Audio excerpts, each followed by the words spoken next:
Hey everyone, this is the rewriter writing in.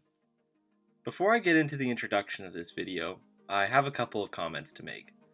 I'll be trying a new style for this video, so let me know what you think about it in the comments below. And if you guys enjoy it, then I will probably be making all of my videos in this style from now on. And secondly, this video is going to be very long. I mean, really long. Definitely my longest video. So after you've watched the video, let me know in the comments below if you like that I release the video in its entirety like this, or would you rather that I put out like a part 1 and a part 2 if another one of my stories ends up being this long. So now on to the intro.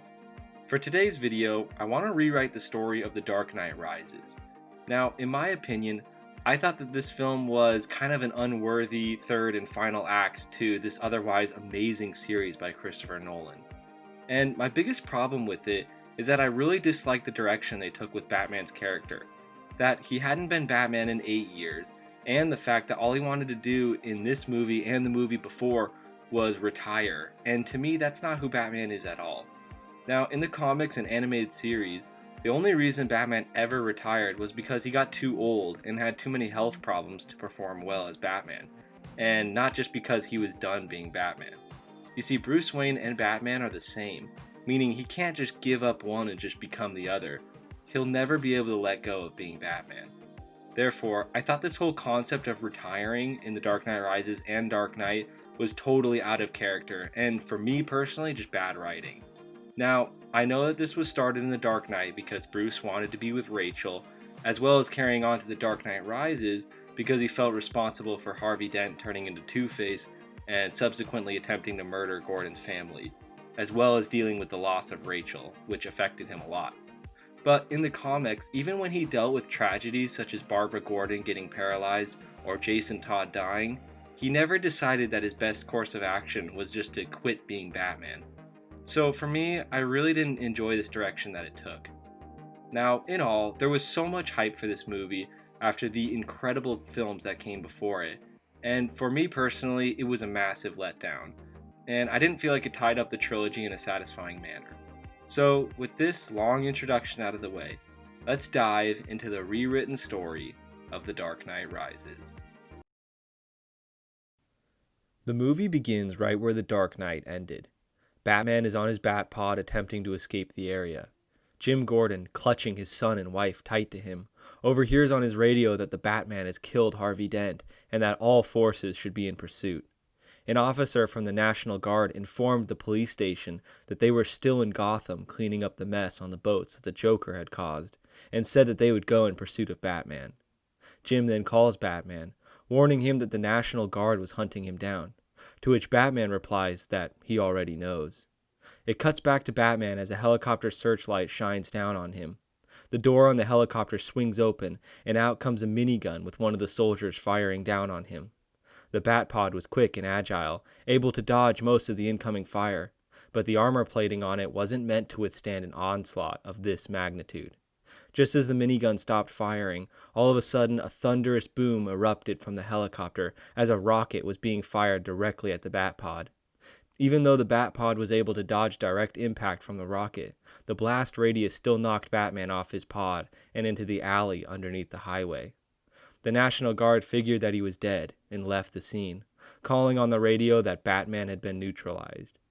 Batman is then seen lying in the alley, bloody, with his suit being all torn up with burn marks and slices. Bruce, about to pass out and grasping at life, calls Alfred for an emergency pickup. Bruce passes out, then opens his eyes slightly at the sight of headlights in front of him, then blacks out again. We are then taken 1 year after the death of Harvey Dent. The world still believed that Harvey Dent was a good man who lived a dedicated life of trying to stop crime. What the world didn't know was that Harvey Dent was a broken and two-faced man who would hurt anyone who got in the way of his goals, no matter the cost, and would leave the fate of people's lives up to chance. The world also believes that Batman was the one who killed Dent, as an attempt to preserve the people's perception of a good man, and Batman is now on his own again, without the aid of the police force, as he is now a wanted criminal. We now see an amphitheater full of people with a giant poster of Harvey Dent behind a stage with a wooden podium. Commissioner Gordon stands up to give a speech about Harvey Dent and looks down at the speech that he wrote, which would tell the world who Dent really was, but decided against this as it would show Gotham that even the best people can be corrupted, and there would be no hope for the city, especially since Batman isn't in the spotlight anymore. Gordon then goes on to say what a great man Dent was and how he saved the city from Joker and how he was taken too soon. After his speech, Bruce Wayne is seen looking up at the poster of Dent with regret that they couldn't be partners that they wanted to be. As well, Bruce thinks of Rachel, wondering what could have been if she were still alive. Alfred then puts his hand on Bruce's shoulder, telling him that there was nothing more that could be done for them. Bruce can't shake the feeling that he is responsible for Dent's death, but also knows that Alfred is right. Alfred also tells him that the manor is rebuilt and that they can finally go home. Alfred then leads Bruce to the limo and opens the door for him to get in, and Alfred gets into the driver's seat and they head off to Wayne Manor. As they are approaching the manor, the gate opens and Bruce looks out the window to see the manor rebuilt in all its original glory. Alfred then tells Bruce that they're home, but there are a few new features that he wanted to show him. Bruce, with a smirk, remarks that he thought he said it was going to be rebuilt brick for brick, with Alfred replying that these changes will add a few new dimensions to the manor. They proceed to walk to the front door, where there is a staircase in the back of the entrance hall that leads up to the second level, with marble flooring all throughout the manor and a portrait of Thomas and Martha Wayne above a fireplace in one of the living rooms.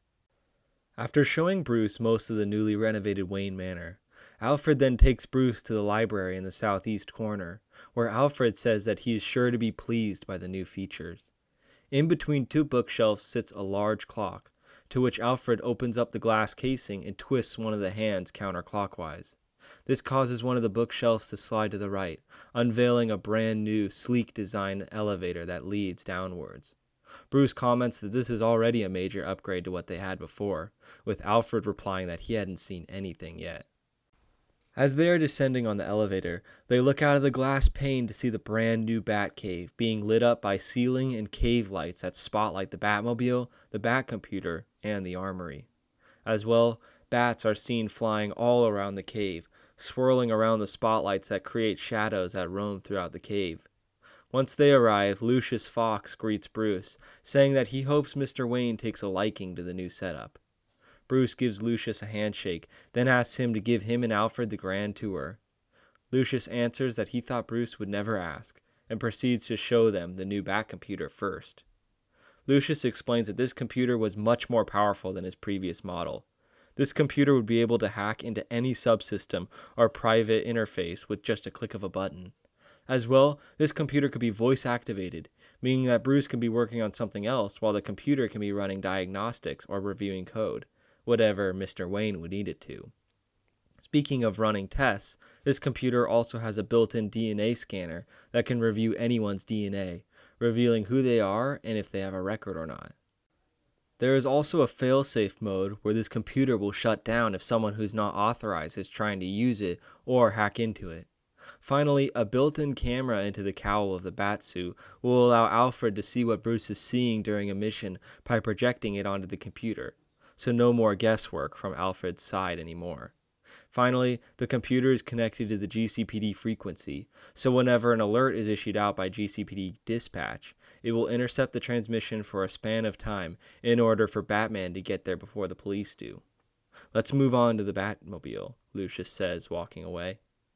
The Batmobile has a much sleeker design that will fit Mr. Wayne's aesthetics a bit better than the massive tank that he is usually accustomed to driving, and will aid him in stealthy situations better. The engine is nearly silent, meaning that enemies won't hear him coming as easily. As well, because of the sleeker, more tight design, this car has nearly identical handling to that of his Batpod, but with all the horsepower of his previous Batmobile, if not more so. Lucius then cautions Bruce to not just think that just because this vehicle looks prettier than the one he used to drive, this doesn't mean that it doesn't have the firepower to boot, because it surely does. The fender opens up to reveal a missile launcher and Gatling gun, while underneath the car, an oil slick feature allows this to evade pursuers who are tailing him. Of course, the car has a turbocharger for speedy getaways or pursuits. The car has a bulletproof and fireproof exterior and interior, along with an ejector seat for those uncomfortable situations. Finally, the car has one more nifty feature up its sleeve. The car itself is incredibly modular and can fit any occasion, not just Bruce's nightly escapades. Lucius taps a button, and all of a sudden, certain aspects of the car begin to shift, turning it from the Batmobile into a sports car. Bruce looks over to Lucius in shock, but with a grin on his face and a laugh, with Lucius answering that now Bruce only needs one car, albeit he doubts that would happen, as Mr. Wayne is a luxurious man. And best of all, Lucius remarks, it comes in black. Finally, Lucius takes him over to the armory. Lucius then remarks that he took the liberty of redesigning the Batsuit after what happened to his other suit last year. This design would give him more armor, but not at the cost of mobility, as this tri-weave bodysuit consisted of an outer and inner layer made from a titanium-dipped tri-weave fiber mesh. Sandwiched between is an MR fluid-based liquid armor system that allowed for impact and G-force from punches and kicks to be absorbed by the suit and used back when Batman throws a punch or a kick. The suit will also be able to withstand explosions, to a certain degree of course, and is completely bullet and stab/slice proof, as well as dog proof for those situations. The suit also comes with a special silencer in the boots that allow for virtually unheard footsteps, as well as extra traction for his usual wall climbing or ledge hanging. The gauntlets come with his usual projectile launcher blades, but this time they also have a shortwave EMP emitter and a display pad for calling and transforming his Batmobile. The cowl is outfitted with the camera that was mentioned before, along with night vision capabilities and even a miniature version of the sonar, albeit a lot less powerful. It also has improved audio and the ability to hear people at a much farther distance than with our normal hearing, and can also hear people through walls. For the eyes, they come with a flash-resistant cover, which is why they appear white. This also gives the appearance of something supernatural, which is sure to give Batman's adversaries something else to fear about him. Now, on to the gadgets. There is a standard array here of batarangs, smoke bombs, and the grapple gun, but there has been a few new gadgets added. The first is a remote-controlled batarang with a built-in camera and tracking system that can be used for surveillance, or if someone is out of sight or range to have a batarang thrown at them. The next gadget is a handheld firearm jammer, which will knock out multiple firearms from a fight, perfect for Batman's close combat situations. Finally, this one is something unique, straight out of Applied Sciences, which Lucius calls explosive gel. Simply add it onto any surface, wait 5 seconds for it to harden and stick, and then press the button on the weapon to detonate it. Perfect for surprise attacks and scare tactics. Before Lucius left the cave, they walked past a number of display cases with different items, such as Joker's playing card, Two-Face's penny, Scarecrow's mask, and Ra's al Ghul's sword. Bruce then asks Lucius what all these are. Lucius replies that they are trophies, mementos to remind him that even though Gotham thinks it doesn't need him, the Batman has saved them on multiple occasions. This is to remind Bruce to keep on fighting, and that he has done only good for Gotham. Bruce gives Lucius a handshake, with Lucius asking him what he thinks. Bruce replies that it's a bit much, thanking Lucius for helping him out during this difficult time. Just before they begin another conversation, an alert comes through the Bat computer of an arms deal in the Narrows.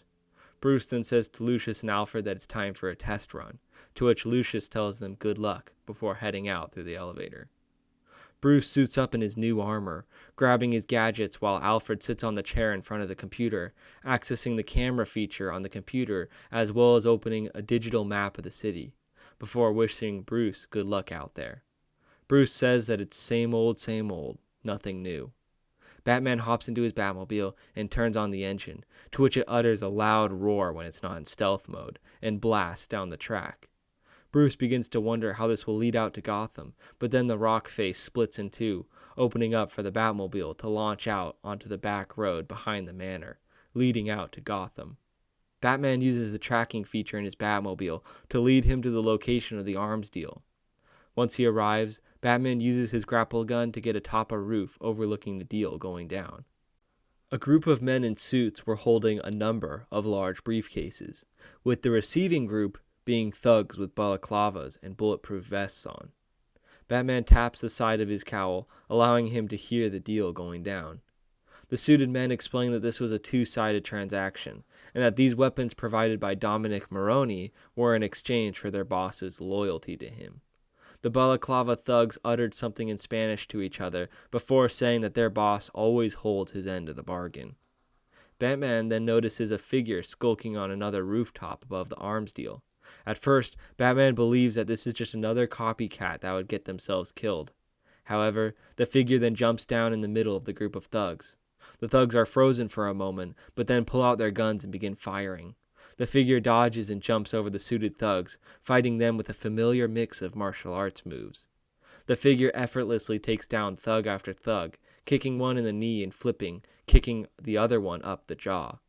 One of the balaclava thugs pulls out a gun to the figure's head, but he threw a knife that disarmed him, and jumped up, punching him in the face. Batman took notice of his skill and precision, knowing now that this definitely wasn't just one of the copycats he was used to saving. As well, he noticed that this person's skill was much higher than these thugs, and that they could have easily been killing them all. But they weren't. Once the figure downed the last of the thugs, they called out that they knew Batman was there. Batman then glided down, asking who they were and what they wanted. The figure answered that they were Azrael, and were following a lead that they were working on. Batman then asked where he learned to fight like that, but the answer given was vague, saying that he had many masters that trained him over a period of many years. Batman then asked if he was familiar with the League of Shadows. Azrael nodded, saying that he trained with them for a little while, but heard that they had been taken down by Batman some years prior. Still unsure about Azrael, Batman then asked what lead he was tracking down. Azrael replied that he was tracking down these thugs' boss, Bane. This is a mercenary that has been terrorizing Santa Prisca for years, and now had his sights on Gotham, which Azrael wanted to know why. Azrael then says that he did learn something tonight, that Bane was partnering with the son of Sal Maroni, Dominic, and his underground operation is massive in Gotham. Batman then replies that he knows this, and has been working for a year now to stomp out this new surge of crime families taking over Gotham. Azrael then says that they need to work together, as Azrael knows more about Bane and his operation, and Batman knows more about Maroni's operation. Batman was hesitant, saying that he doesn't work too well with partners, and that they end up getting killed. Azrael then scoffingly asks if Batman really thinks he's as defenseless as Harvey Dent was, saying that he clearly can take care of himself. But if Batman helped him, they could free the city from the grip of these madmen. They then hear the sirens of the police going to their location, and Azrael hands him a device that will allow them to communicate with each other, before disappearing in a cloud of smoke. Batman sticks the device in his utility belt and summons his Batmobile to him before speeding off to the Batcave. Back in the cave, Batman puts the device on the Batcomputer's desk and asks Alfred what he thought of the events of tonight. Alfred replies that he surely didn't expect to see what he saw out there.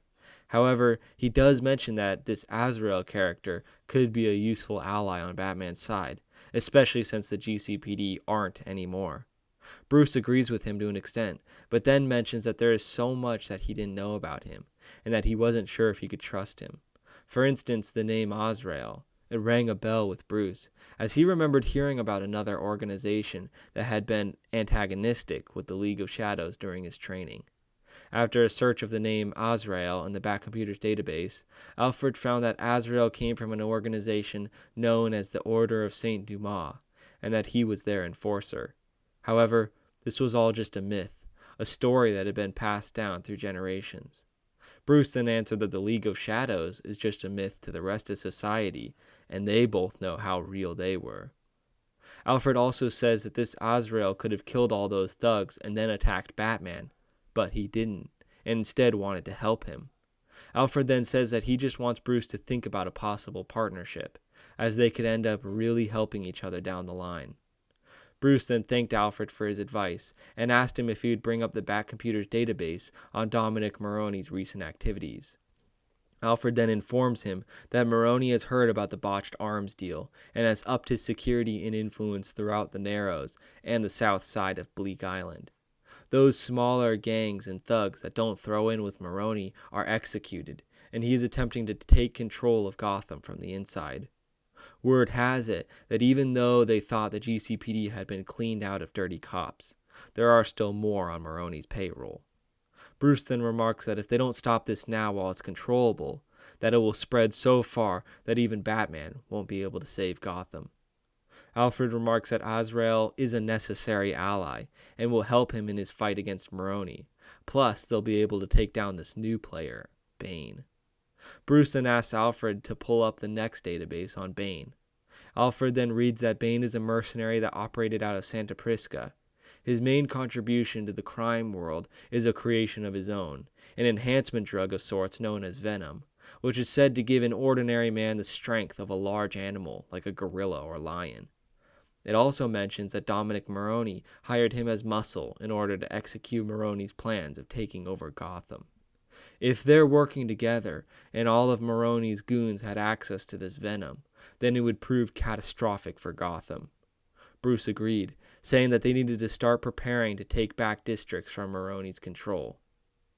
The next night, while scouting out areas that Moroni had taken over, Batman was gliding over Bleak Island when he saw that one of the banks that Moroni owned was being robbed. Batman flew down, expecting to see shattered glass everywhere, along with money all over the ground and a group of thugs who had no idea what they were doing.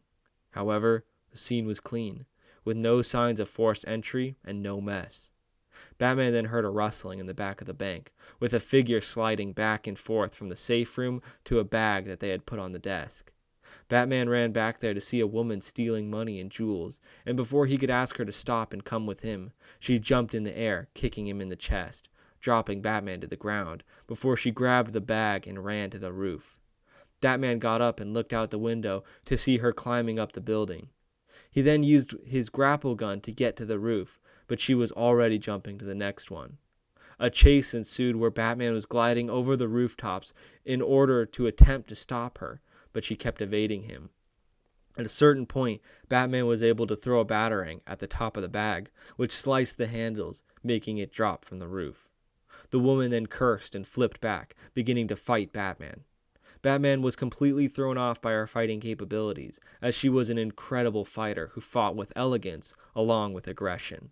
She was using flip kicks and punches to Batman's legs and chest that were putting him on the ground. Batman then demanded to know who she worked for, as her skills were too good to just be a common thief. She replied that she didn't need to be hired by anyone to antagonize Dominic Moroni and his gang of thugs and mindless brutes. She threw more punches and kicks that Batman deflected, and he asked her why she was attacking the Moroni operation. She replied that his family was filthy and full of degenerates that needed to be eliminated.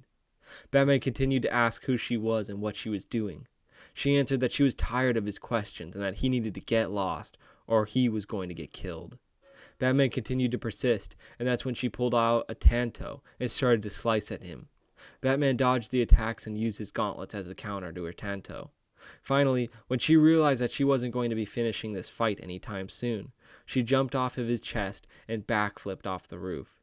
Batman stumbled back and ran over to look over the edge to see where she had gone. Batman then sat back, wondering what was happening and why everyone was such a good fighter all of a sudden. Just then, he realized that he needed to warn Gordon about Moroni's plan to control Gotham. Batman opened up the comms channel and activated Jim Gordon's phone. Bruce was nervous, as he was unsure of what Gordon would say or do, but trusted that Gordon would act for the good of Gotham. Gordon answered, telling him that he really shouldn't be calling him anymore. Batman replied that he understood that, but that he needed to explain some things to Gordon in order to help him better prepare for what was coming. Gordon answered back that he didn't like the sound of that, with Batman replying to meet him on the rooftop of Wayne Enterprises.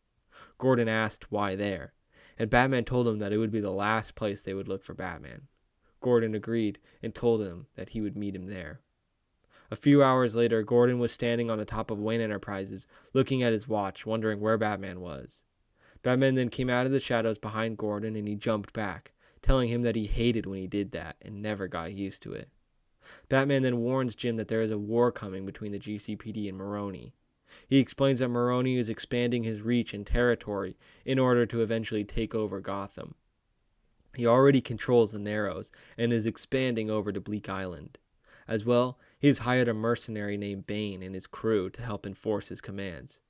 If he isn't stopped now while his plan is still in motion, then it will be too late to fight back against him. Batman then explains that he has a potential ally that can help him fight back against Bane and Maroni, but the GCPD are going to need to start setting up outposts in Bleak Island and the Narrows in order to stop the spread of his influence. Gordon then turned around to ask how Batman knew all of this information, but Batman was gone, and Gordon whispered under his breath that this was so typical. In the morning, Bruce gets into his suit and goes to the kitchen to see Alfred cooking breakfast. Bruce grabs his protein shake, telling Alfred that he'll be going to Wayne Enterprises today for the quarterly business meeting. Alfred asks Bruce if this is another Lamborghini day, but Bruce replies that the Batmobile will suffice for today. Alfred smiles, saying that makes more sense actually. Bruce chuckles and heads out to the front of the manor, where the Batmobile pulled up and had transformed into a slick sports car. Once Bruce arrives at Wayne Enterprises, he is met by the valet, who asks if he could go park his car, with Bruce replying to keep it running, as this shouldn't take too long, and he has a lot of other things to do today. When Bruce enters the boardroom, he is greeted by Lucius and the other board members as they discuss the day-to-day operations of the company, as well as future expansion that they plan on doing, with the help of a special guest that they have for today. Dominic Maroni then walks in the door, thanking them for letting him present for them this morning. Bruce looks at Lucius, asking how he could allow Wayne Enterprises to work with him.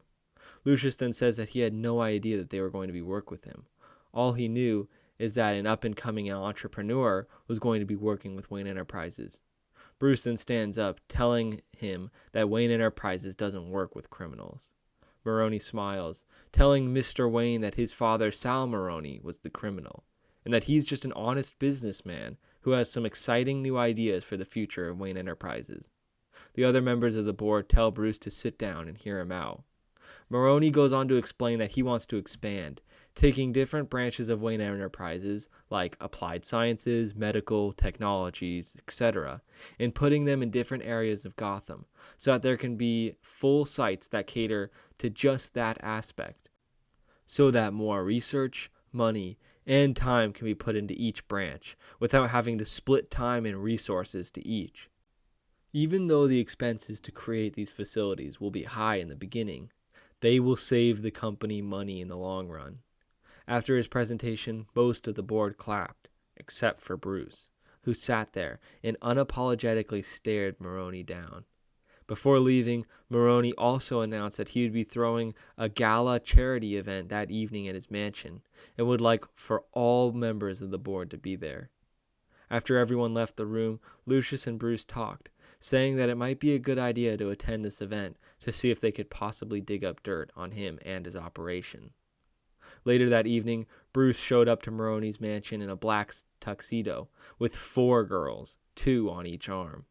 They entered a massive ballroom, with fancy classical music playing from a live orchestra, and waiters walking all over the place with appetizers and glasses of champagne. Don Maroni then stands up on the stairs facing the doorway, and holds up his glass, tapping it with a spoon.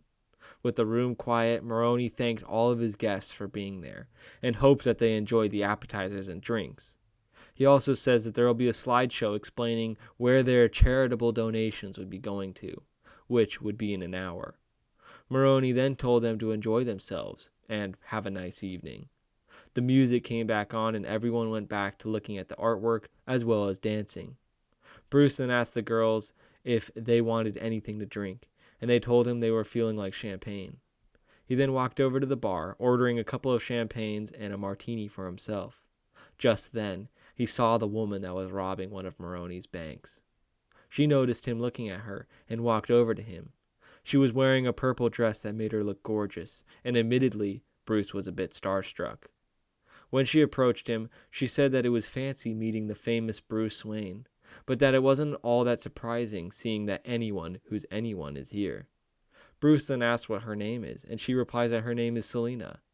He then asks how she knows Dom Maroney, and she says that her family has known the Maroneys since she was young. Bruce then asks if she wants to dance, with her replying how could she refuse a dance with Bruce Wayne. Bruce then leads her onto the dance floor, and they begin to slow dance. During the dance, Bruce asks her which charity she's donating to. She answers that she donates to her own bank account, and that she is just here to see who will actually show up that's not on Dom's payroll. Bruce then asks her what she means by that, but the song ends and she tells him that she has to use the restroom. Selina walks away from Bruce, and Bruce lifts up his hand to see what time it is, but sees that his watch is gone. He looks up to try and spot Selina, but she's gone. Bruce then paces over to the restrooms, but after waiting a bit, realized that she wasn't there. The slideshow presentation began, but Bruce was now upstairs looking for Selina. After walking past multiple rooms, he spotted her stealing one of Maroney's family heirlooms. Bruce then called out, asking if he could get his watch back. She replied back, telling him sorry and calling him Brucey, but she had to get going now, so if he could move out of her way, she would appreciate that. Bruce then replied that he wasn't going anywhere, so she put the heirloom down on the ground and tried to kick him in the face, but he blocked it, throwing her leg to the ground. She backed up and threw out a punch that Bruce blocked and grabbed her arm, but jumped up and she put her legs around his head, throwing him to the ground. Before she could get up, he grabbed her foot so that she fell to the ground. He then asked her why she keeps stealing from Maroney. Selina then remarks that it makes sense now why he could fight her, because the great Bruce Wayne seems to be Batman. Bruce then replies that he can help her. He just needs to figure out why she hates Dom Maroney. Selina replies saying that she doesn't think so and that she's leaving. Bruce replies that she knows now who he is, and that she also knows that he can either bring her to the police as Bruce Wayne, being an eyewitness to her stealing, or as Batman, where she'll hang unconscious with a note explaining her theft to the police. Selina then replied by saying that he wasn't playing very nice right now. Bruce then says again that he can help her if she'll tell him what's going on here. Selina finally gives in, telling Bruce that he had worn her down and that she'll just spill it. She was born in Tokyo as the daughter of the leader of the Yakuza, Yorinobu Yamashiro. There, for 15 years, she learned how to fight, as her trainers saw that she had a natural affinity for martial arts and was even better than some of the lower-tiered gang members. However, the police, as well as other gangs, had foiled too many of her father's operations, and was thus exiled out of the Yakuza, being told that if he or his family showed their faces in Tokyo, they would be executed. So, their family left for Gotham, as that was a stable place of work for someone in the criminal underworld. Her father was then hired by the Maroneys, who promised to give him a home and money if he did everything they said. However, their quote-unquote test of loyalty for him was to murder his own family in cold blood. He of course refused, but was then killed for treason, leaving her and her mother to survive on the streets alone. It was all too much for her mother, who OD'd shortly after. Now it was just her, who has been surviving on her own for over 20 years, continuing to train and hone her fighting skills, while also getting back at the Maroneys whenever she could. She's been living off their stolen wealth for all this time by stealing their precious jewels and money. Frankly, she was relieved that Sal had been killed last year, or she might have done it herself. Once Selina finished explaining to Bruce what was going on, Bruce told her that he could use her help taking down his criminal organization, as she knew it from the inside better than anyone else would. Selina then tells Bruce that she's not the hero type, but would love to see Maroni's empire crumble in front of him. Bruce informs her that he is waiting for a contact to give him information on the location of Bane's base of operations, one of Maroni's lieutenants. He'll contact her as well, if she'll give him her number. Selina then comments that this is an interesting way of asking her out, and that the date itself sounds super romantic. She gives him her number, telling him not to forget to call her before flipping out the window. With limited time on his hands before the presentation ends and the security comes back up there, Bruce continues to search the residence in hopes of digging up dirt on Maroni's operations.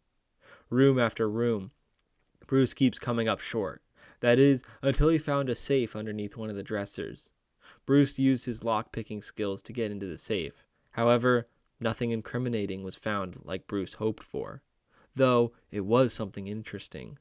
A deed to a sizable portion of land behind Ace Chemicals that Sal left for Dom in the event of his passing. This was odd, however, because the land behind Ace Chemicals was a dump, with little to no potential of being able to grow any sort of sizable company behind it. This was an odd find, but Bruce kept it on him, as this could be the lead he was looking for. After the party had ended, Dom Maroney came over to Bruce, thanking him for coming, and asking him if he was starting to see that he was nothing like his father. Bruce put his hand on Maroney's shoulder, telling him that Wayne Enterprises was looking forward to working with him. Bruce got back into his sports car, driving off back to Wayne Manor. Back in the cave, Bruce and Alfred were analyzing the property of Ace Chemicals. Bruce questioned why Sal would give this land to Dom, seeing that nothing was built there. It might have made sense if Sal had operated out of this location, but Sal was way too public a presence for hiding out in a place like this. Alfred then chimed in that it's possible that Ace Chemicals could be mass-producing Bane's venom drug. Bruce then replied that this would be too obvious, as Ace Chemicals is a public site that is funded by the government, and he doubts that Maroney has enough influence or power to start taking over the government. As they both kept examining the property, a call came in from the device that Azrael had given to Batman a few nights ago. Azrael was calling him to inform him that Bane's crew had set up a major outpost on the east side of Miyagani Island, and that he was going to need Batman's help for this. Batman then tells Azrael that he is on his way, and Azrael sends him the coordinates to his location. However, before heading out, Bruce calls Selina, informing her that they had tracked down one of Bane's operations in Miyagani Island. Bruce tells her to suit up, to which she chuckles, telling him that that's not happening, before hanging up on him. Bruce then gets into his suit and heads towards Azrael's coordinates. Once he arrives at the rooftop that Azrael was on, Azrael thanks him for aiding him in his quest for revenge against Bane. What revenge? Batman asks. Azrael then tells Batman that he used to be Michael Lane, a police officer in Santa Prisca. One of the calls he received was to help someone who had been kidnapped. Once he arrived, him and his partner were able to rescue the young man being kidnapped, while simultaneously destroying a portion of the venom drug that Bane was developing. Enraged by this setback, Bane put out a hit on Lane, which inevitably led to Bane breaking into his house, killing both his wife and his daughter. Lane hunted Bane down, attempting to bring him to justice through the law. However, because nothing could be proven, as Lane was the only witness alive to the crime, and Bane had continually gotten his record scrubbed out, the law was useless, and Lane vowed to take him down through any means possible. This meant training all over the world with the best fighters he could find. As well, he had read an ancient folklore about a group called the Order of Saint Dumas, and that they had an agent, an avenging angel, known as Azrael. Lane chose this name for his new persona, as it encapsulated everything that he was fighting for. After his training, he was ready to face Bane, but upon returning to Santa Prisca, Bane had already left for Gotham. Batman thanks Azrael for telling him what he's really doing here, and Azrael tells him that he needs his help to get the revenge that he seeks, though Batman won't kill him. Azrael then tells him that the Batman inspired him not to kill others, as this was a more honorable path. Just as they finish up talking, Selina jumps up behind them. Azrael grabs his knife and throws it at her, which she blocks with a katana, and asks Batman why on earth he did that. Batman tells Azrael to calm down, and that this was another ally, Selina Yamashiro, and that she would help collapse Bane and Maroni's empire. Azrael then remarks that any ally to the Batman was an ally to him. Selina remarks with a right, and Batman equips one of his remote-controlled batarangs. He throws it into the air, and it projects a screen on his right gauntlet. The batarang begins flying around the complex, where he is able to tag enemies that are patrolling the perimeter, as well as the group of thugs inside the facility. Upon the batarang entering the facility, Batman is able to stop at a table full of green chemicals, with a massive-looking soldier giving out commands to the other thugs. Batman then asks Azrael who this is, as this isn't Bane. Azrael then informs him that this was Bane's lieutenant, Bird, and that he'd helped Bane run the operation. Selina then remarked that he would know where Bane was, which would also lead them to Maroni. Batman agreed, and after pinging the rest of the thugs, he sent the Batarang back. With the strategy in motion, Batman, Azrael, and Selina descend behind the factory, quietly taking down each of the thugs guarding the outskirts. Once inside, Batman uses his firearm jammer to jam 3 of their guns. The next step was to spray some explosive gel on the walls facing the main room. The final step was to use the EMP device on his gauntlet to knock out all the lights, allowing them the element of surprise. Once Batman had everything in place, he EMP'd the compound and ignited the explosive gel, and all 3 of them dropped down on the group of terrified thugs. They were able to take down the thugs with ease. However, Bird had venom, and stuck himself with a syringe before slowly walking out to them. They could tell that his muscles were visibly larger, as well as his eyes being green, and his veins coursing green venom. Azrael then charged him, but Bird was able to grab him out of the air and slam him down into the concrete. Batman then jumped up and punched Bird square in the jaw, but it did nothing, and actually hurt Batman's hand a bit. Bird then kicked Batman back with so much force that he threw him into a wall. Selina was next, as she pulled out her katana and began to slice at Bird.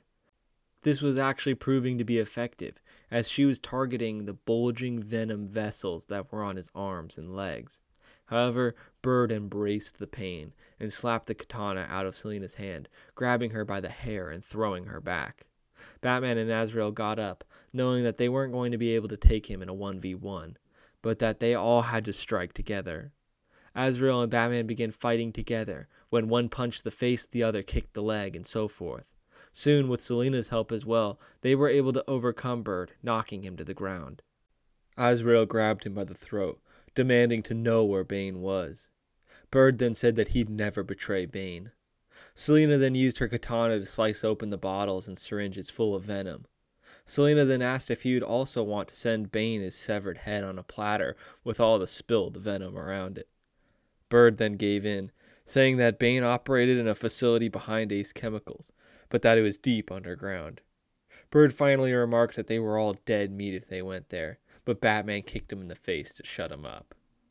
It was all making sense now. The deed was for an underground property that Maroni would use as a secret base of operations, while looking completely legal as he has a deed from his father, which would provide an alibi for his operations. With the coordinates to Ace Chemicals set, the team head over there. Once they arrive at Ace, they see nothing out of the ordinary, until one of the workers there pulls a lever that flips the wall around to show an entrance. The team begin to tail the worker, using the lever to open the wall panel. As they're tailing him, things start to become suspicious, as there's nobody else there but the worker, and that there was no production of anything going on. Batman remarked that it was too quiet, and before being able to say that something wasn't right, Azrael was knocked unconscious with a pipe from one of the thugs, and Selina grabbed and taken into the darkness. Batman was then jumped on by 2 thugs who kicked him in the knees and both punched him in the face. Batman woke up to find himself being dragged by the 2 soldiers who took him to some sort of underground fight club. Thugs were seen all standing around the octagon, booing Batman and cheering for Bane. Batman is then thrown on the ground in front of Bane, who has his back to him. Bane, a hulking man, turns around, wearing brown military pants and a mask that covered most of his face, except his eyes.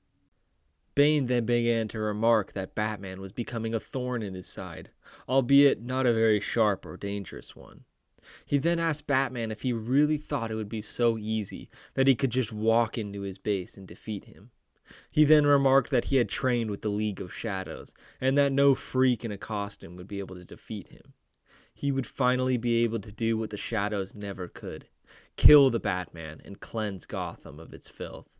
He then tells him to rise and face him, for all of Gotham.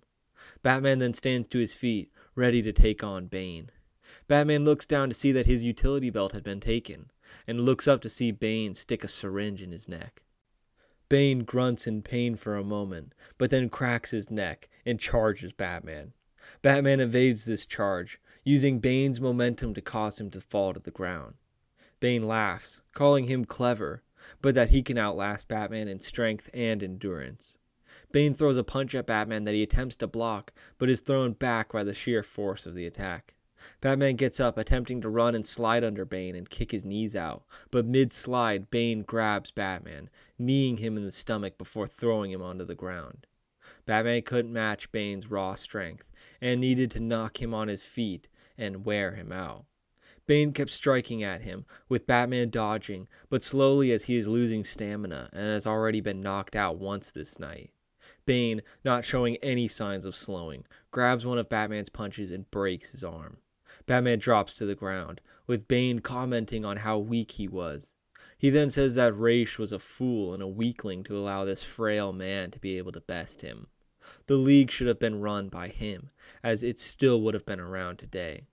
After making this comment, he grabs Batman by the throat, choking him out. Bane then whispers in Batman's ear that he knows how Bruce Wayne spends his nights, but that won't be happening anymore. He remarks that he wears this mask because of him and his treachery at the monastery when he caused that explosion. It was a reminder to Bane that he would vow to crush Wayne when he got the chance, and that was now. Bane, along with others, will rule Gotham, and he will just be a blip in history. He screams to the crowd what he should do with Batman. They simultaneously chant, "Break him," and with a grin, Bane lifts Batman above him and breaks his back. Batman drops to the ground, grasping at air as Bane savagely punches Batman's cowl until he breaks it, peeling off the mask and showing it to the crowd as they chant. Bane then threw the mask on the ground and spat on it, walking away as Batman's sight fades to black. Selina was being forced to watch this whole ordeal go down, and was violently attempting to escape from her captors, but with no success. Once Batman had been broken and was being dragged away, one of Bane's soldiers ordered them to get her out of here and dispose of her. They dragged her back up to Ace Chemicals, took her outside and pointed a gun to her head, and jokingly asked if she had any last words. She muttered something in Japanese, and they stopped and asked her what she said, but she ducked under them, flip-kicking them both in the jaw, dropping them to the ground. She ran for her life now, clearing the area as fast as she was now alone, and felt fear for the first time in years. Batman, being completely broken now, was being dragged into a van and had a bag put over his head, while also being handcuffed. Bruce kept phasing in and out of consciousness as the van kept hitting bump after bump. Bruce was barely alive at this point, as his back had been broken in two, and he felt more pain now than he ever did in his entire life. After what felt like an eternity in the van, Bruce was grabbed by the soldiers and taken to some sort of sanctuary. Once Bruce had been dragged far enough, he heard a voice call out to drop him there, and that will be all from them. They pulled the bag from off his head and left the room. Bruce was lying on the ground of what looked like a courtroom, but was filled with suited men and women in dresses, all sitting on the seats above the courtroom floor. An old man stood up to the podium and addressed him, thanking Mr. Wayne for joining them. Bruce, barely able to see them, asked where he was. The man answered that where they were was unimportant. However, what they were here for was of great importance. The man explained that they were aware of his exploits as this so-called Batman for the past few years now, and found it amusing as well as vitally helpful to them. Bruce then asked who they were, and the man responded that they were the Order of Saint Dumas, and he was addressing the headmaster. Bruce then remarked with uneasy breathing that the order was just a fairy tale, but the man was quick to respond that clearly they weren't, or he wouldn't be there right now. But Bruce is in luck that they are there, as they wish to fix him and use his talents for good. Bruce screamed that they'll never use him. The man then told Mr. Wayne to calm down, and that all they want to do is help him, just as they did for another man who came to them broken. "Michael, would you please come out here?" the old man asked. Azrael came and stood next to him. Bruce was then speechless. The man explained to Bruce that Michael was in a similar predicament as Bruce is in now, howbeit different than what Michael may have told him. See, Michael was a police officer. This is true. However, Michael never encountered Bane, as Michael was in the GCPD, not Santa Prisca. He was set up by the dirty cops who worked there as a job for Carmine Falcone, and was caught in an explosion that nearly ended his life. However, the Order saw potential in him and programmed what was left of his brain to fabricate this vendetta against Bane. This would ensure that he had an alibi for Batman when asked what he was doing in Gotham. And as for Bane, Dom Maroney didn't hire him. The Order did. Bane is a pawn that does as he's told, helping us reestablish Gotham as the Order's foothold again. In fact, Mr. Maroney is enacting the Order's plans as we speak, using the Wayne Enterprises satellite buildings as control points throughout the city. As for Mr. Wayne, he has actually done them a great service over the past few years, taking out their main adversary, the League of Shadows, while also allowing the Order to gain influence and power without having to make itself known to the public. And now, the next phase of their plan involves Mr. Wayne directly. Gotham has rejected Bruce as their savior, their Batman. But they haven't rejected Michael as their Batman, and soon we'll see the protection he has to offer them. For this reason, Michael will replace Bruce as Batman, and Bruce will become the Azrael, or the Herald of the Order, for Metropolis. This way, Michael, now acting as Batman, will kill Bane, showing Gotham that he is their savior, but that he is also to be feared. As for Bruce, he will be given his crime-fighting life back, but this time, he will be looked up to by the city instead of despised by it. Great things are coming, Mr. Wayne, the old man concludes. Bruce then calls them insane, telling them that the people of Gotham will reject them as their self-appointed overlords. Bruce finally tells them that they will be stopped. The old man laughs, telling a couple of men in suits to prepare him for surgery. Despite attempting to resist, the men grab Bruce and hit him with the butt of their guns, knocking him out. Back in Gotham, Selina is desperately attempting to find out where they had taken Bruce and how to stop Bane. Thinking about Bruce now, she figured her best course of action was to go to Wayne Manor to see if there was anything helpful there. Upon arrival, she knocked on the door, waiting there for minutes to see if anyone was there. After waiting a bit, she turned to walk away when the door opened. "Who is that?" the voice uttered behind her. She turned around to see an old man in a suit, with a somber look on his face. She told him that her name was Selina and that she was here to help Bruce. The man then said that his name was Alfred, but that Bruce wasn't available at the moment, attempting to close the door. Selina put her arm to the door, telling Alfred that she knows Bruce is Batman and that she just watched him almost get killed by Bane. Alfred took a step back, in awe, but then told her to come quickly inside. Alfred then rushed her to the Batcave, showing her something on the Batcomputer. It was a news broadcast overrun by Bane, telling the citizens of Gotham that they were under his control now. All police or law enforcement that seek to overthrow Bane will be dealt with under threat of death. Gotham is theirs now. Selina looked over to Alfred, who was overcome with emotions and beginning to cry, knowing that this would be the end because Bruce wasn't there to stop him. Selina then attempted to console him, saying that as long as they worked together, they could fight back. Alfred then thanked her for her advice, telling her that they needed to start with one villain at a time. Selina then recommended that they go after Maroney first, as he is out of the spotlight and won't expect an attack coming for him. Alfred agreed with her, explaining to her that the night of the party, Bruce slipped a tracker onto Maroney as he was leaving. Alfred then pulled up the tracker on the Batcomputer and found that Maroney was at Wayne Enterprises. Alfred then advised her to put a Bluetooth in her ear so that he could help her, as well as putting on some body armor. Selina agreed, putting on both items, and then Alfred handed her keys, saying that she was going to need them. All of a sudden, a large panel rose up in front of her, showing the Batmobile. She thanked Alfred and raced off to Wayne Enterprises. Once there, she was met by a group of guards who began opening fire on her, but she was able to slice all of their rifles in half, and began beating them down with punches and kicks. Once the way to the elevator was clear, Alfred informed her that the tracker was picking up that Maroney was on Sub-Level 3, the Applied Sciences Division.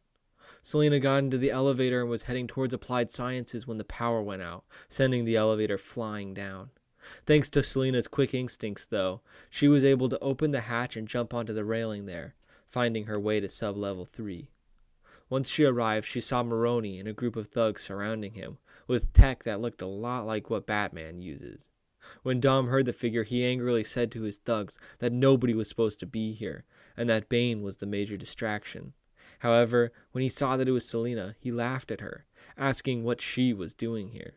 She explained to him that she was going to take him and his operation down, not just for Gotham, but also for her family. Dom then remarked that her family was weak, especially her father, and that he was going to do to her what his father did to hers, and he'll do it using Batman's armory. With anger and her katana in her hand, she flew at them, slicing at their rifles and kicking them in the chest. A few of the thugs were wearing prototype body armor that was slash resistant, so she had to disable either their arms or legs first before knocking them out. Some of them were even throwing prototype batarangs at her, though with very little accuracy. She was able to slash them out of the air before they hit her. With more and more of its thugs getting knocked out by Selina, Dom ran back into the room, and when Selina chased after him, she saw that she was in a test track of sorts. Then, coming from behind her, the prototype tumbler flew at her. Dominic was inside it, trying to run her over, but Selina was able to dodge it at the right time. Selina calls him insane, telling him that not even his father was this crazy. Dom ignores her, trying to run over her again, but this time she uses a wall to run up and jump on top of it, using her sword to plunge through the glass and into Dom's shoulder.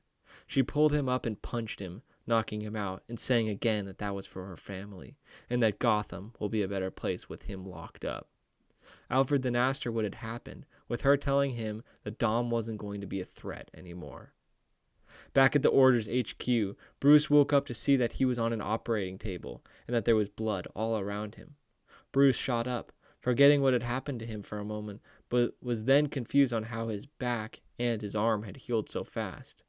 Michael Lane came into the room, wearing his own version of the bat suit that the Order created for him. Bruce then asked what was happening, with Michael responding that it was almost time for Bruce to join the ranks of the Order and become the next Azrael. Bruce then pleads for him to snap out of the brainwashing that he is receiving by the Order. Michael then tells Bruce that the Order has given him new purpose in his fight against crime. Bruce responds by telling him that this fight against crime was an illusion, and that he has become what he has always fought against. Michael used to be a police officer, a hero who actually took down criminals. Now he has only become crime's agent, their avenging angel. But it isn't too late for him to turn his back on the Order and become the hero he once was. Michael then sarcastically tells Bruce how touching of a story that is, but that Michael Lane died years ago, and that now he is only Gotham's new protector, the next Batman. Bruce then pleads with him to think about what he's doing. He's not going to be protecting Gotham, he's going to be enslaving it. There's nothing heroic about the things he's going to do. Azrael paused for a moment, then saying that the patient was ready for his reprogramming. Suddenly, 3 guards came into the room and pinned him down, strapping him to the chair and beginning the procedure. Azrael then leaves the room and goes over to the headmaster, who is standing there ready to give Azrael his last command. The headmaster shows Azrael's Bane's broadcast that he had sent out, and told him that his mission was to eliminate Bane, and that there must not be any more loose ends, and afterwards he would take control of Bane's army, mass-producing the venom to be used in all of the soldiers. Azrael then bowed before him, telling him that he lived and died for the Order of Saint Dumas, before heading out to control the situation. Back in Gotham, there was an all-out war between the GCPD and Bane's forces. Commissioner Gordon led a strike team into the heart of their operations at Ace Chemicals, while other forces were attacking and dismantling other strongholds across the city. On top of all this chaos, Bane freed all the inmates at Arkham, meaning that psychos like the Joker and Scarecrow were now running free in Gotham. Selina saw the amount of forces storming Ace Chemicals, and knew that this was her opportunity to strike at Bane. She snuck around the chaos where she found Bane in his lab, frantically attempting to package up all the venom. She dropped down behind him and pulled her katana out. She yelled that she would finish him for what he did to Batman, and he simply laughed at her, telling her that if he broke the bat, then why should he be scared of her? She answered that it was because she had no qualms cutting his head off, unlike Batman would. Bane then smiled, saying that he was finally fighting someone with a little backbone. She charged at him, trying to slice his head, but he grabbed the blade mid-swing, not even worried about the blood that was coming from his hand, and he hit her with a palm strike in the chest that sent her flying back towards a wall. She then got up and tried to throw some knives at him to disorient him, before slicing at his chest, but he caught the knives and threw them back at her, one of which hit her in the leg. She fell to the ground, crawling away as the blood started to ooze from her leg. Bane slowly walked up to her, applying pressure on her leg until she screamed. He grabbed her leg with both hands, ready to crush it, but then a sword was shoved right next to his neck. Selina looked up to see Batman, albeit in a different outfit. She asked him what he was wearing and why he was using a sword, but he ignored her, telling Bane that he would pay for his crimes against Gotham with his life. Bane then asked Azrael what he was doing, as this wasn't part of the plan. Azrael then told him that plans changed, and that he was to be eliminated. Bane, in anger, screamed that he doesn't get double-crossed, but when he does, he requires their head on a pike. Azrael then swung his sword at Bane, but Bane dodged it, and the two began battling. Bruce was lying in the chair as the doctors were attempting to do the procedure, but he had managed to pick up a piece of broken glass that fell when the thugs pushed him into a vase that was in the room, which he was slowly using to slice at the ropes holding him to the chair. The doctors then told him that it was time for their reprogramming, and that they were going to have to give him more sedatives for the pain. Bruce then told them that this would not be necessary, as he'll be leaving now. He then pulled his hand out of the rope, grabbing one of the doctor's heads and slamming it into the metal frame of the chair, while kicking the other in the stomach so hard that he collapsed to the ground. He then used the glass to free his hand and his feet, and then two other guards came bustling in the room. Bruce threw the piece of glass into one of their guards' shoulders and slid under the other one, kicking him in the back before punching the other one in the jaw. More guards kept filing in to attack him, but with the augments that they placed in his back to heal him, they inadvertently created their own demise. Bruce fought until he got to the armory and found his batsuit and gear there, with his mask and cowl fixed. Once Batman got his suit back, there was nothing stopping him, and he fought his way through to the headmaster, who had a couple of assassins at his side. He then yelled that Bruce was a fool, and that he'd be stopped for trifling with the order. Bruce then replied that the order is finished, and that they would be brought to justice. The headmaster then ordered the assassins to attack Batman. They were decent fighters, but compared to him, they stood no chance and were easily bested. The headmaster then pulled out a flamethrower, trying to roast the Batman, but Batman threw a battering at the flamethrower, causing it to explode, but not before using his grapple gun to pull the headmaster to him and clotheslining him so that he dropped to the ground. With the headmaster taken down, Batman activated his cowl's GPS and his link to the Batcave. He asked if anyone was there, and Alfred called out that he thought he had lost him. Bruce replied that he was never gone, but was instead tortured in an attempt for the Order of St. Dumas to brainwash him into becoming another Azrael. Alfred then asked if he meant that Azrael was brainwashed, which Bruce responded that he was, and that there wasn't much time to save him from himself. Bruce then asked Alfred where Bane was, and Alfred replied that he was at Ace Chemicals fighting off the GCPD, but that he should get there quick, as Selina was there too. Bruce then replied that Selina was out of her depth, as not only she'd be fighting Bane, but also Azrael. Bruce then had Alfred send him the coordinates, but before he left, he hacked into the database there and gathered all the information about the Order, so that the GCPD can find and arrest the other members who had fled. Once he got the files he needed, he activated his GPS as it showed him that he was actually miles below Wayne Enterprises.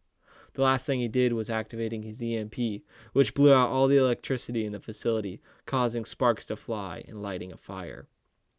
Bruce then called the Batmobile to his location, and when it came, he threw the headmaster in the trunk and drove off to Ace. On his way to Ace, multiple military vehicles began to pursue him, and a chase began. The hatches above the military vehicles opened up, with soldiers wielding miniguns, as they began firing on him. With the bulletproof casing on the Batmobile, the bullets just bounced off, and the Batmobile answered back by firing missiles at the wheels of the vehicles, sending them flying into the air as well as sliding across the road. Another vehicle pulled up behind him, and Batman activated the oil slick, sending the vehicle sliding. The Batmobile then pulled a 180 and fired the Gatling gun at the fender, causing it to collapse and the vehicle spiral into a wall. When Batman thought that he was clear of the vehicles, a tank blew through the wall of a building and fired a missile at the Batmobile. Due to the incredible handling of the Batmobile, it was able to easily dodge the tank blast. However, the armor plating on the tank was too strong for the Gatling gun or for the missiles, as they just bounced off the armor plating. However, the armor plating on the Batmobile was stronger than the plating on the tank, and Batman hit the throttle, going at full speed towards the tank. The tank was unable to get away due to its slow speed, and therefore couldn't move and was rammed into by the Batmobile. However, it wasn't just pushed, but was literally lifted up by the Batmobile and toppled onto its back. The soldier then fell out of the top of the tank and helplessly watched the Batmobile zoom past him. Back at Ace, Bane and Azrael were dueling, and Azrael was gaining the upper hand. Azrael's strength and durability were greater than Bane's, even with his venom. Azrael's punches were like freight trains that kept knocking back Bane until Azrael slid onto the ground, grabbing Bane's leg and snapping it. Bane attempted to scream but was silenced with a jab to the nose from Azrael. Bane crashed to the ground, and Selina then asked him for a little help off the ground. Azrael then told her that he was not the Batman that she knew. That one had died. He was the greater Batman, and would rule Gotham with an iron fist on behalf of the Order of Saint Dumas. Selina, utterly confused, twisted her leg back into place and grabbed her katana, telling them that he clearly wasn't Batman, as Azrael was insane. But she was too weak to stand a chance against him, and he simply cut her katana in half with his sword and kicked her to the ground, dragging Bane off to the courtyard, where Gordon and the rest of the GCPD were in a standoff. Azrael called for Bane's thugs to cease fire, and for all to witness him. He then called out that the old Batman was dead, and that he was Gotham's new savior, the new Batman, and that he was going to do what the old Batman was too weak to do. He would purge out the criminals for good, starting with Bane. He then threw Bane onto the ground and lifted up his sword to execute him, but it was grappled and taken from him, with the real Batman flying down. Batman then called out for Michael to end this madness and fight back against the Order. Azrael, now enraged, screamed that he was done listening to him, and that he would have to kill him in order to shut him up. Azrael jumped at Batman, and the two began throwing punches and kicks while also blocking and countering each other. Gordon's men raised their weapons, ready to start firing at both of them, but Gordon ordered his men to stand down. He asked them if they really thought Batman was the true enemy, a true killer. If Batman would have killed Harvey Dent that night, then why would he have stopped this Batman wannabe from killing Bane? Batman's a hero, and when this crisis is over, we're reinstating the bat signal. The police then holstered their weapons, and Gordon ordered them to extract Bane, letting Batman take care of this psycho, and that their new assignment would be rounding up the escaped Arkham inmates. The police then grabbed Bane and left Ace. Azrael and Bane were still fighting, with Azrael being a tough opponent, but Batman had a trick up his sleeve. While blocking and countering Azrael's attacks, Batman told Azrael to think about what he was doing. He was a pawn for a criminal organization. Azrael's anger began to consume him, and he stopped fighting with precision and instead with fury, wildly swinging at Batman until he opened himself for an easy counterattack, in which Azrael swung at Batman and missed, while Batman ducked under his arm, grabbing his chest and throwing him onto the ground, cracking his helmet in half. Azrael took off his helmet, showing his face to Batman. Batman then said that Michael Lane was who he truly was, and not Azrael. And right now, he needed to fight back against the brainwashing, not just for himself, but also for his wife, Maggie, and daughter, Lola. Michael then yelled to never say those names again. Batman then told him that if they saw who he was right now, they would think he was a monster. He still had time to go to them, to redeem himself from being Azrael. Michael, through tears and anger, began squirming on the ground, grabbing his head and screaming. Batman finally said that it wasn't too late for him to break free, and to do it for them. Michael, still screaming, fights with the programming in his head until he loses consciousness. When he wakes up, he sees Batman holding Selina in his arms, as well as offering a hand to Michael. Michael takes it and stands up, telling Batman that he just saved him, and that he truly had become a monster. Batman informs him that he had hacked into the Order's database and wiped any information connecting Michael Lane with them, while also sending all their information to the GCPD's databases. On top of that, the headmaster is knocked out cold in the trunk of the Batmobile. He now needs Michael's help in taking back the inmates to Arkham. Michael shakes Batman's hand, and Batman tells him to contact him if he sees any inmates while combing the city, while Batman takes Selina to the Batcave and the headmaster to Arkham. Batman hops into the Batmobile and drives off. And during this drive, Selina wakes up, kissing Batman on the cheek, telling him that he wasn't really gone. She knew he wasn't gone, and that she had saved him, and she thanked him for it. And now he had a job to do. He was taking the headmaster back to Arkham.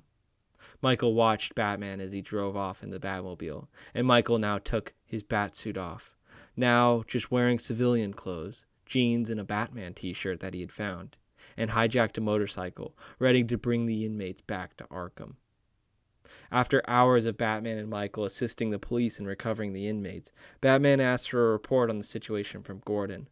Gordon tells him that Bane and Maroni are now comfortable in cells at Arkham, and that all of the escaped inmates are accounted for, except for one, the Joker. He seemed to have skipped town completely, but not alone. Through analyzing Arkham Asylum's security cameras, they picked up the Joker leaving with one of the doctors, named Harleen Quinzel. There's no more footage seen of the Joker in either Arkham or street cameras throughout Gotham, so for now, the Joker's gone. Batman then tells Gordon that he'll be back, but they'll be ready for him. Gordon then asked whatever happened to that copycat Batman that tried to kill Bane. Batman answered that they wouldn't be dealing with him any longer. Gordon breathes a sigh of relief, telling him that one Batman is enough in Gotham. As well, Gordon tells Batman that his name has been cleared and that the police will work with him again. Batman thanks Jim and ends the call, where he is then greeted by Michael, who thanks Batman again for saving him and tells him that other members of the Order of Saint Dumas had escaped and that he was going to hunt them down and bring them to justice. Batman tells him that once all the members are accounted for, there is space for him to join Batman in his fight against crime in Gotham. Michael replies that this offer sounds tempting, but he'll think about it once he's finished his mission. They shake hands again, and Michael hops on his motorcycle, riding off into the dawn. 1 month later, Bruce and Selina are in the Batcave with Alfred, looking at an alert that has come on through the Batcomputer about the sighting of a giant question mark that had been painted along the side of a building, with a hostage tied up and a note in his mouth. Selina then remarks that Gotham never disappoints in its selection of scum and villainy. As well, they see the bat signal shining in the sky. However, before they head out, Bruce tells Selina that he has something for her. Selina then tells Bruce that she doesn't wear capes, but Bruce signals for her to open the briefcase. Bruce then remarks that Lucius has been pretty busy over the last month, and yes, it doesn't have a cape. Selina opens the briefcase to see her brand new suit, telling Bruce that she can live with this. They both suit up and hop into the Batmobile. The runway lights up, along with the Batmobile's headlights, and the Batmobile drives straight into the camera as the screen cuts to black, revealing the title of the movie as Nightfall. And that's the end of my story. Thank you all so much for watching. I know this one was a super long one, but I hope that you enjoyed it. This is honestly something that I've wanted to make for a while now, so I'm glad that I finished it. And you can tell that I took a fair bit of inspiration from the Telltale Batman games, as I thought that the aesthetics of these games matched really well with the Nolan verse. As well, this video took me an incredibly long time to make, so if you enjoyed it, then please leave a like on the video. As well, let me know what you thought about it down in the comments below, as well as letting me know if you like having some pictures up to kind of illustrate what some characters would look like in my rendition. And if you like this content and want to see more, then feel free to subscribe to the channel. Thanks again, and this is the Rewriter, writing out.